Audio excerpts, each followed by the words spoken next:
yung DOTC yun, no? And then, of course, BIR and the Department of Finance. They have the respective reasons. Ang pagkaintindi ko, primarily a question of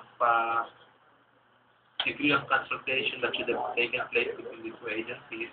And then the other issue seems to be the ease of implementing the requirements from BIR, which will have to be done, I think, through the TRB.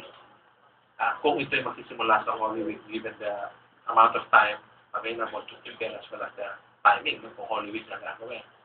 I think this issue can be partly settled by the agencies talking to each other, no?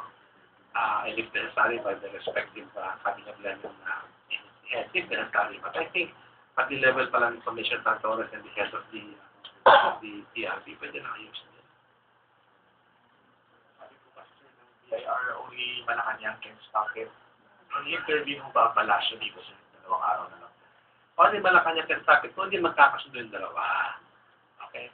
And at even at the level of cabinet members, hindi nagkakasundo yung dalawang cabinet members. So again, which is, I find it difficult to believe because I see no reason why these two agencies, kahit sa level ng agencies mismo, cannot settle this. This is not something that rises, I think, of balance of the country. And hopefully, we'll not get to that point. I see no reason for it to get to that point. So, yeah, kung yung dalawa na kausap.